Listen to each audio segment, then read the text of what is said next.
What I want to do here is share with you some foundational books. I think if you're just starting to read, these are books that will really shape how you see the world and maybe make you question some of your beliefs and thoughts and things like that. And they're books that have had a tremendous impact on my life and really govern how I think, act, and what my framework is of how I want to tackle different things and so forth.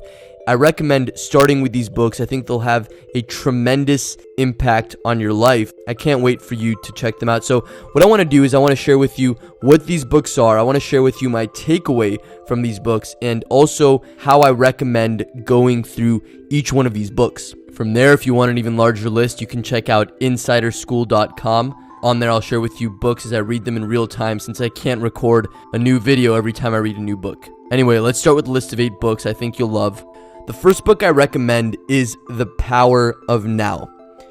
And this is a book all about, obviously, the power of living in the present moment, which is something that almost nobody does, and how little of the time we are in the present moment is really incredible. But the takeaway is that all you ever have is this moment. You know, we think about the past and the future and all these things, but they're all illusions. They're just things that take us away from life, from this moment, from what we're experiencing. And this book really questioned for me what life is all about and gave me some things that I still do, and I think you'll get a lot out of it. And the way I recommend going through this book is listening to it. It's such a powerful book, and it's something that you just want to soak up.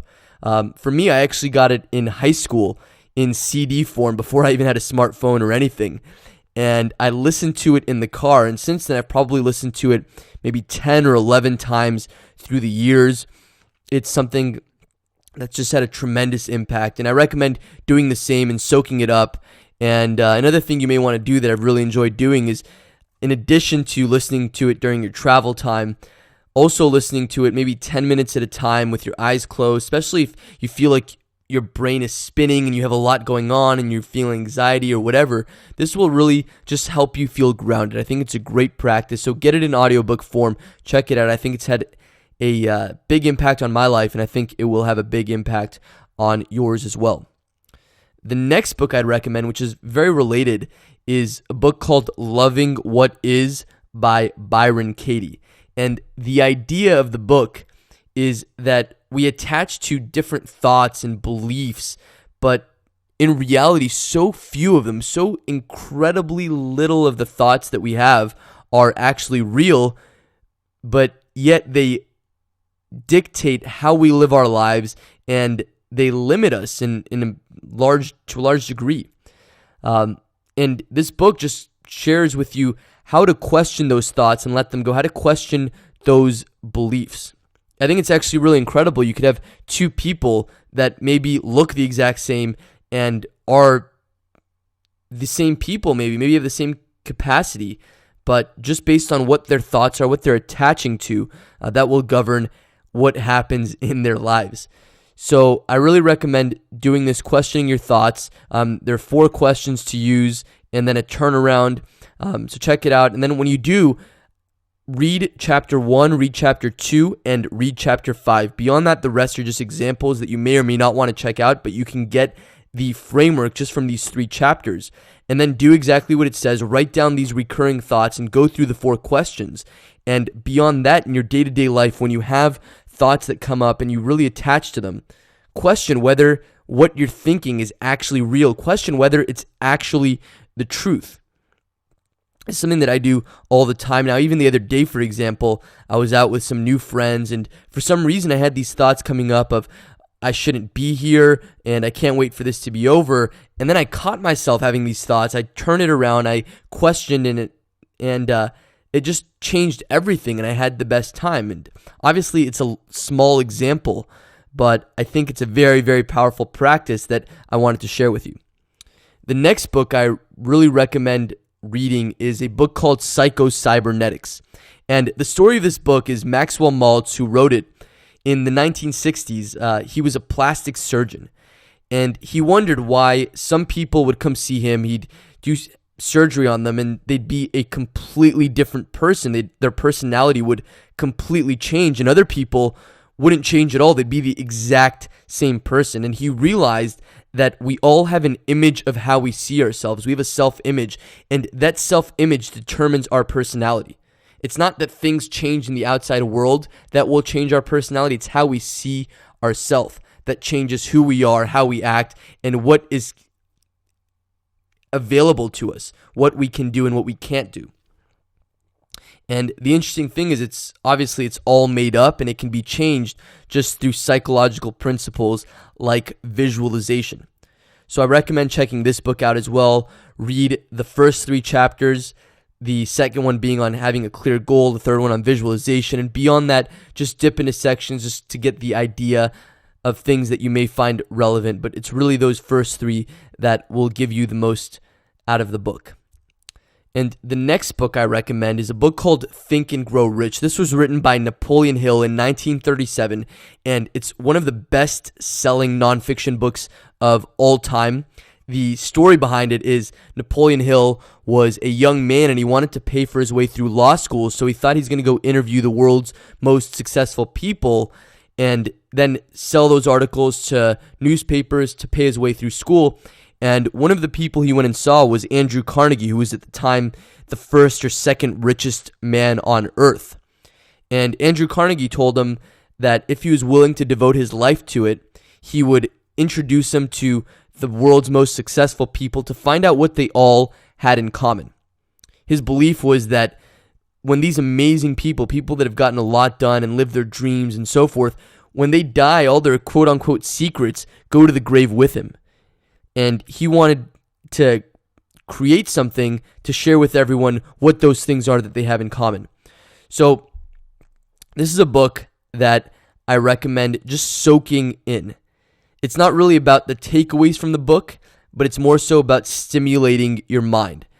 And I recommend having it on your bedside and just reading it even maybe for 10 or 15 minutes before you go to bed, just to stimulate your mind and really putting focus on the first chapter, which is about how thoughts are things, the second chapter about burning desire, the third chapter about faith, and then in the back of the book, focusing on the chapter on the mastermind principle and the other chapter on the mystery of sex transmutation.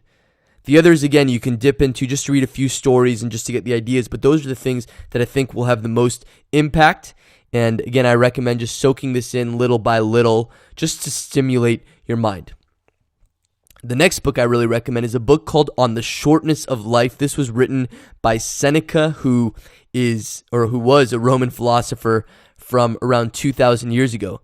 And it's all about how it's not that we have a short amount of time, but that we're so wasteful of the time that we have, and that our life actually extends by a large amount if we're able to better use our time, if we're able to invest our time in things that will give us some sort of return.